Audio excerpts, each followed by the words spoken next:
their Nobel Peace Prize, the other opportunities that they've won, the, you know, gift to humanity that they have been and brought forth to the world. To learn more about that, let's hear some very important opportunities we can do as a speaker, a trainer, a facilitator, to use a powerful tool and technique, often used in humor, but more often used every day when we speak. I give you Miss Paula Summa. Thank you so much, Toastmaster, man in the hat. I am so happy to be here this evening. And I am now a grandmother of four, count them, four boys. Four boys. However, my speech tonight to you is about three. Three characters, three items, three names. Think about it. Three is a lucky number. Three is used in speeches, quotes, ideas, stories, movies, TV shows, stand up comedy, jokes, literature, advertising, songs, and so much more. Think about it. The three little pigs, Goldilocks and the three bears, A Christmas Story when Ebenezer Scrooge is visited by three different ghosts. Many TV comedies, sitcoms as they're called, have three children or three main characters. I'm probably aging myself, but think about Home Improvement, Full House, and the Brady Bunch. The parents, Carol and Mike of the Brady Bunch, each had three children.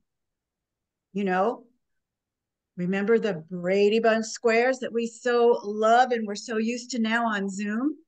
There are 9 squares, three in each row.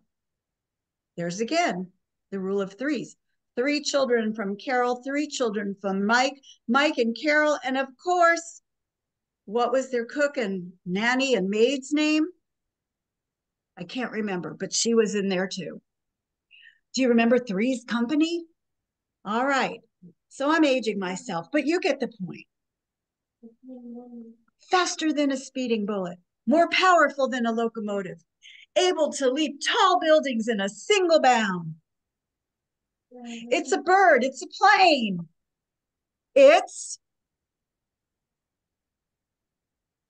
are you all on mute? Superman. Superman. There you go. The Big Bang Theory, one of my favorite shows, always had things on a three basis regularly. Sheldon would knock on the door 3 times. Penny, Penny, Penny, right? And if you remember his girlfriend, who later became his wife, Amy Farrah Fowler, 3 names. All right, I know I'm getting deeper and deeper in this.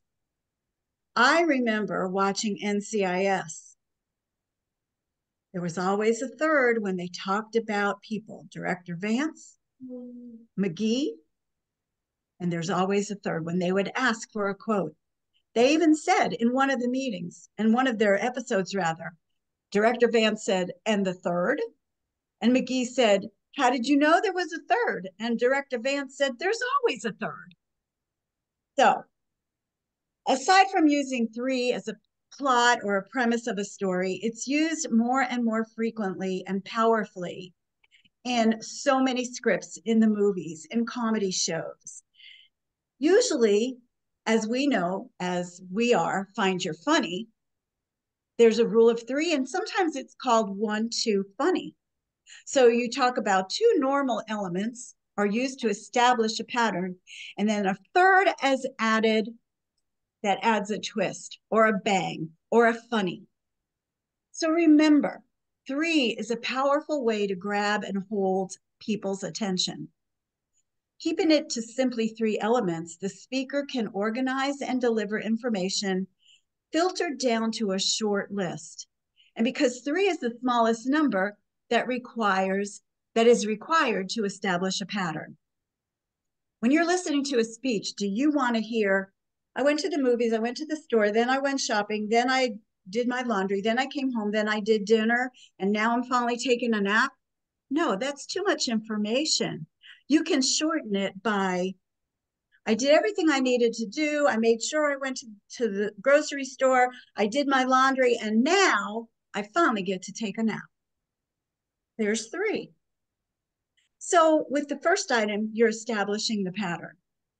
Then with the second one, you're reinforcing and maintaining that pattern. But when you reach the third item, and this is the critical moment, this is when you deliver the unexpected twist or the punchline. You capitalize on the fact that this final item is likely unexpected and will catch the audience off guard. Whether it's telling a story, listing items, setting up a pattern of events, even involving audience members, you should almost always use 3 as your standard. We find things are easier to follow when we can break it down and remember 3 key things. How often do you find yourself breaking things down into 3 things to remember? Think about it. How often do other people break things down into 3s for you? Take notice. I bet you now that you're aware that 3 is so common in our everyday life, not just in TV and in movies, but in the books that we read and the lessons that we learn. Pay more attention to it. You're going to notice it a lot more.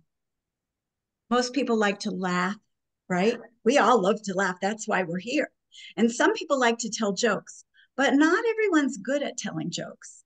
Now, the rule of 3s is a simple way to add a splash of humor to your storytelling or speeches. As I said earlier, the first 2 points create a pattern or a rhythm. The third point, misdirection. So let's break it down. Here's an example. To be a successful entrepreneur, you need to, number 1, create a list of several things that are valid answers. Then create a list that are exaggerated answers. You take 2 from the first list and you take 1 from the third. So here's that. To be a successful entrepreneur, you need to bribe your brother to lend you money, have a rich father, and one more, win the lottery? I don't know. I know this is something that we've all talked about in the past. I know that Tom has talked about the rule of 3s many times. And for those of you who are new to the club, you may not have heard this before. And those of you who've been around for a while, you may have already heard of this. But remember, keep it in the back of your mind when you write your speeches. Keep it in the back of your mind when you are telling stories or jokes. And keep it in the back of the mind when you're watching those TVs, those movies, or, like I said, even reading a book. You'll notice that many authors do that as well, the rule of 3s. So next time you're watching a stand-up comedy act or a comedy show or a movie, use your Toastmasters skills and listen and watch for the rule of 3s. I can guarantee that you'll find many. And next time you're giving a speech, doing an evaluation, answering a table topics question, try using the rule of 3s. After a while, it will become natural for you, and you'll be using the power of 3 without even thinking about it. I know this is a short educational session for you. I am a new grandma, and I am watching Leo, who is the big brother. And you may have just heard him in the background. He's laying on the floor playing, and he just said, ta-da! And basically, that's my message to you. Thank you so much for listening. I hope you have an amazing meeting. I have to leave so I can take care of my grandson. And to each and every one of you, ta-da! Thank you.